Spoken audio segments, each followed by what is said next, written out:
En los años 20, antes del crack del 29, Estados Unidos ya había vivido un ensayo general de burbuja inmobiliaria en un lugar que entonces se vendía como el paraíso en la tierra, Florida. Imagina trenes llenos de familias del norte, señores con sombrero de paja, folletos a color que prometen playas infinitas y anuncios que repiten una idea sencilla: en Miami siempre es junio. Durante unos años, el suelo en Florida se revendió tantas veces y a precios tan disparatados que hubo parcelas que cambiaron de manos varias veces el mismo día sin que nadie llegara a pisarlas. Todo esto terminó en 1926, con barcos encallados, ferrocarriles colapsados, un gran huracán y miles de pequeños ahorradores arruinados varios años antes del gran colapso de Wall Street. Para entender esta burbuja, hay que situarse en la década de 1920 en Estados Unidos. La economía crecía, los salarios subían y el consumo se disparaba.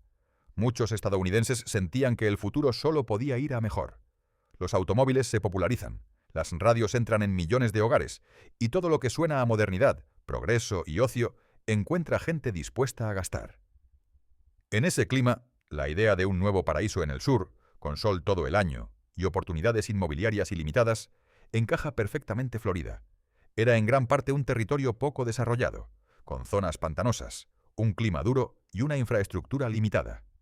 Poco a poco habían llegado proyectos de ferrocarril y carreteras, y también nuevos pueblos que abrían la puerta a imaginar ciudades turísticas donde apenas había unas pocas casas. Algunos promotores vieron que podían vender algo más que casas.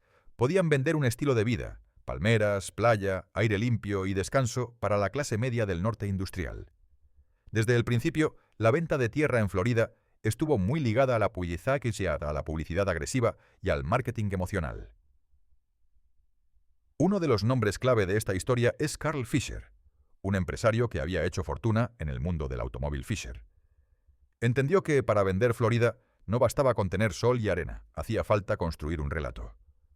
Compró un gran cartel luminoso en Times Square, en Nueva York, con un lema muy simple: It's June in Miami.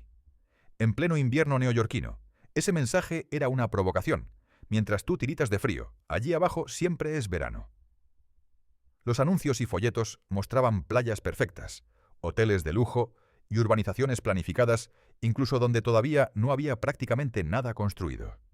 Se publicaban fotografías muy escogidas, ilustraciones coloridas y testimonios de gente que supuestamente se había hecho rica comprando un terreno y vendiéndolo poco tiempo después.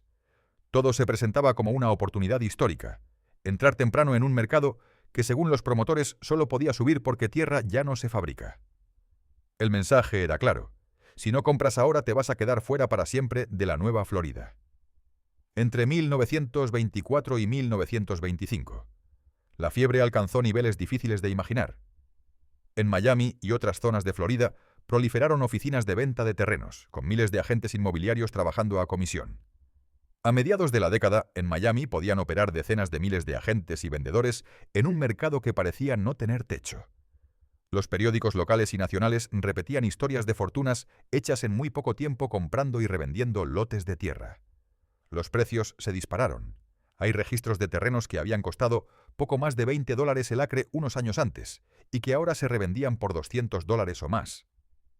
En algunos casos el valor de las parcelas se multiplicó por 4, por 10 o incluso más en cuestión de meses, simplemente porque había compradores dispuestos a pagar para no quedarse fuera.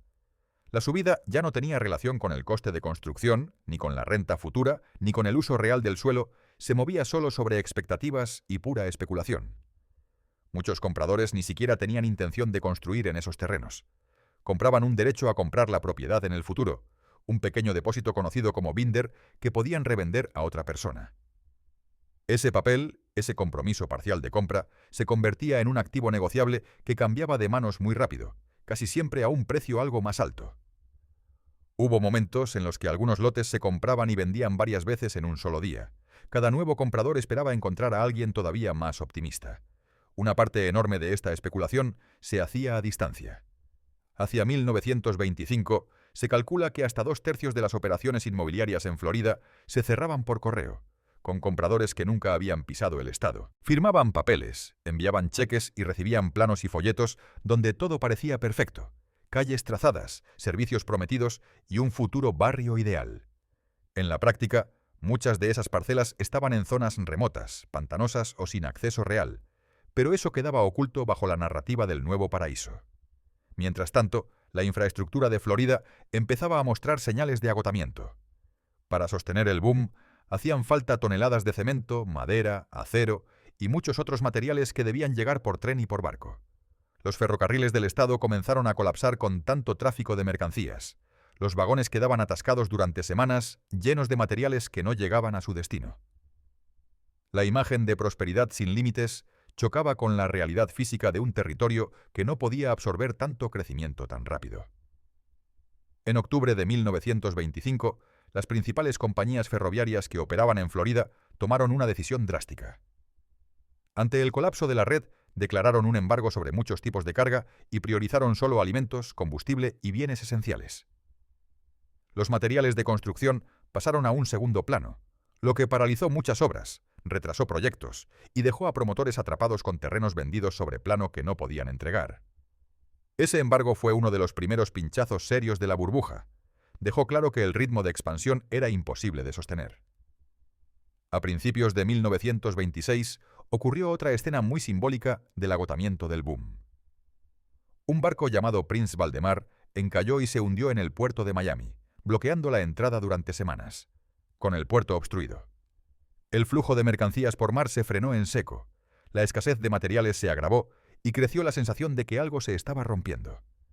La ciudad que se vendía como puerta de entrada al paraíso quedaba literalmente atascada por un casco de acero atravesado en el canal. Al mismo tiempo, en el resto del país empezaban a circular noticias mucho menos favorables sobre la fiebre de Florida periodistas que visitaban la zona. Contaban historias de promociones sobrevendidas, de solares inútiles y de compradores que no encontraban a nadie a quien revender su binder. Las autoridades de algunos estados del norte llegaron a investigar a empresas que vendían estos terrenos y en ciertos casos prohibieron su comercialización. La narrativa perfecta se resquebrajaba, y eso se notaba en la demanda. Con las obras ralentizadas, las noticias negativas acumulándose y los mejores terrenos ya colocados, muchos especuladores comenzaron a dudar.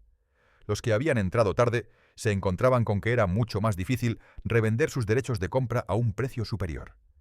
Los pagos que habían comprometido para el futuro pesaban cada vez más en sus finanzas, justo cuando el mercado dejaba de subir al ritmo al que se habían acostumbrado. En una burbuja, el momento en que cuesta encontrar al siguiente comprador marca el inicio del fin. Entonces llegó el golpe definitivo, el huracán de Miami de 1926. En septiembre de ese año, un poderoso huracán tocó tierra cerca de Miami Beach, con vientos devastadores y una fuerte marejada. La ciudad que se había vendido como capital del paraíso vio cómo miles de casas eran destruidas. Las líneas eléctricas caían y barrios enteros quedaban arrasados. Las imágenes de edificios destrozados, barcos sobre las calles y familias sin hogar recorrieron todo el país. El impacto humano fue enorme. Cientos de personas murieron y miles resultaron heridas, mientras decenas de miles se quedaban sin vivienda. Los daños materiales se contaron en decenas, e incluso cientos, de millones de dólares de la época, una cifra enorme para aquellos años.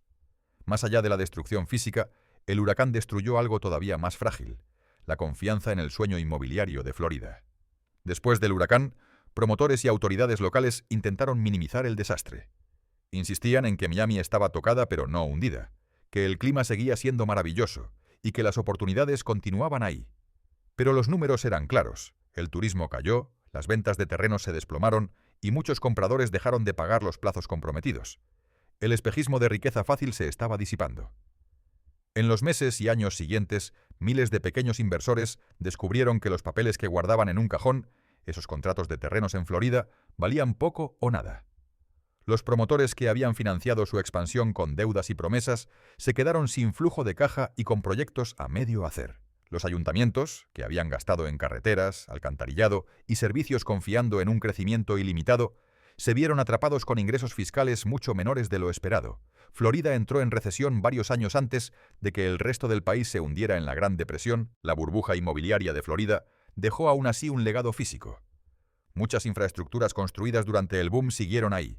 Calles trazadas, barrios parcialmente desarrollados y ciudades nuevas incorporadas en esos años. Buena parte de esas obras se terminó después, a un ritmo mucho más lento, con otros propietarios y otras condiciones financieras. La idea de hacerse rico rápido, revendiendo un papel, había explotado. Pero Florida como destino turístico e inmobiliario no desapareció. Se reconstruyó sobre bases más realistas. Si miramos esta historia con perspectiva, la burbuja de Florida fue un laboratorio de lo que se vería décadas después en otros mercados inmobiliarios. Estaban todos los ingredientes clásicos, un relato muy atractivo, tipos de interés favorables, innovación en la forma de vender y una masa de pequeños ahorradores convencidos de que esta vez era diferente. También aparecieron problemas logísticos, riesgos naturales ignorados y una fe excesiva en que los precios solo podían subir. Cuando se juntaron noticias negativas, cuellos de botella físicos y el shock del huracán, la pirámide de expectativas se vino abajo.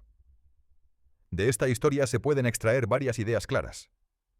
La primera es que la narrativa puede ser tan importante como los números. Florida se vendió como un sueño y durante un tiempo eso bastó para sostener precios desconectados de la realidad. La segunda es que en el mercado inmobiliario, cuando la mayoría no quiere vivir ni alquilar, solo revender, el riesgo de burbuja se dispara.